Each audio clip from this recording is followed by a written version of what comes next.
The blizzard of 2020. Good morning, everyone. It's 8 o'clock, November 17th. I call it a blizzard. The news calls it a northeasterner. This is the results of last night's snowstorm. High winds were projected for last night. I don't believe the wind was as bad as they projected, but we did get plenty of snow. This is the south side of the house, and that down there where that blazer is with the trailer and the tractor on the back, I got that ready to get out of here. That was my driveway back down there between those trees. This is a view from an upstairs window. We'll go downstairs now and get a closer view. It's hard to get a view from the bottom part of the window because the screen's there and the snow on the screen and the screen itself, but just to get an idea. Now, the front of the house doesn't look as bad as the back. I don't know if you can see that bucket over there. Let's see. That green bucket that's sticking out, that's one of those big totes. I use that to store some firewood in.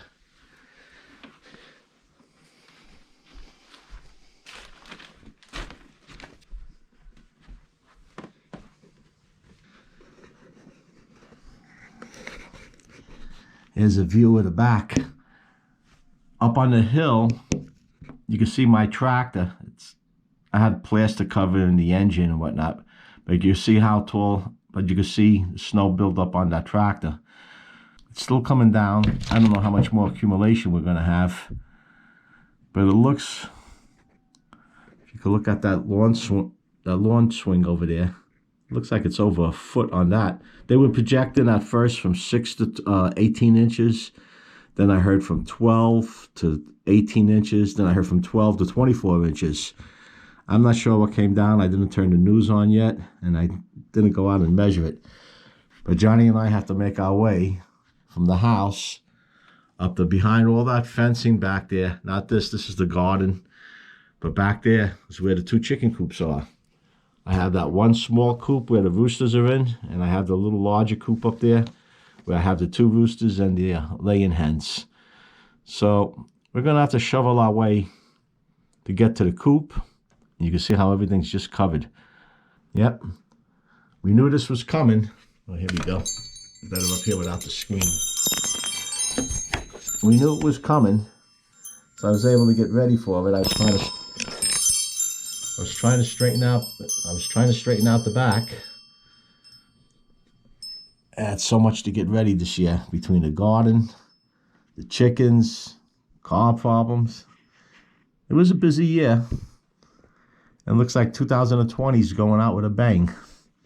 It's time for a cup of coffee, and once Johnny and I get bundled up, we'll take you outside so you can get a real perspective on how much accumulation there is out there.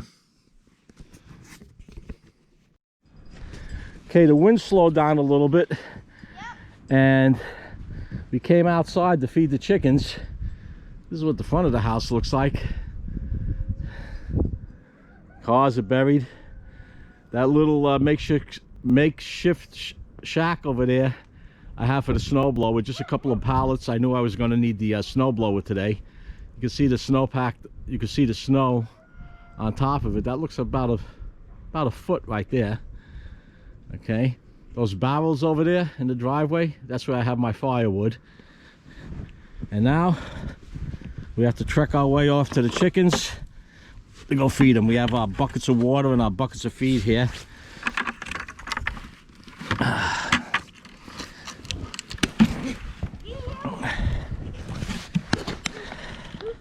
John, could you get this shovel too? Yeah, come here. The reason I didn't leave the feed over by the chickens was I had to go out to get the water anyway. I had to go out to bring water anyway. Right now, it's 19 degrees, and tonight it's supposed to drop down to 17. They say with the Wilson factor, I get all different kind of reports. There you go. Here, you could drag one and use one as like a walking stick. You can both. Okay. This snow is deep. It's almost 2 Okay. feet. There's somebody enjoying the snow. I don't think anybody's pulling him over today. All right. With some of the drifts, the snow is almost up to my knees. Chuck was here last night, Johnny. Yeah, I see his footprints over here. This is like me wearing secret hideouters. We have a cat that stays outside, and I tried to get him into the garage last night, but he didn't come. Normally when the weather's like this, he'll look to come in the garage. Last night he must have hunkered down somewhere else. This is some exercise. See these chairs, the accumulation in the chair.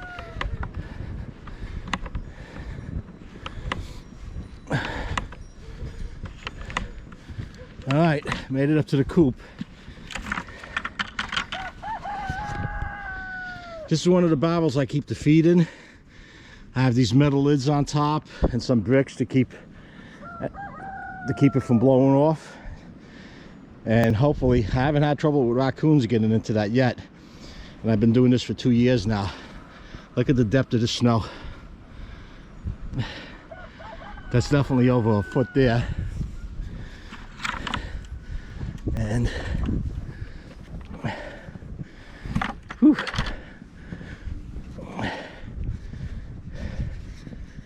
There's this bucket. You can see where there's a larger mass, it accumulates better. Over here, on top of the storage shed, I would say this is about 10 inches. Now, the wind was blowing this direction. That's north in this direction here. And east is this direction, so northeast, so the wind was blowing this way. Top of the coop isn't too bad. The wind must have been blowing it off. That's only about 8 inches up there. And the run isn't all that high. So that's good, because normally on these snowfalls, what I do, I open the coop to let the birds out, and I try to clean as much as I can so they could come out and then they don't have to stay in that coop all day long. Anyway, we have to get to work. We have to start shoveling over here. A little later on today, I'll be coming out to do the driveway. I'll do a follow-up video showing that. But like I said, we have to get these birds fed and watered and give them a little room to move around. Until later, stay warm and stay safe.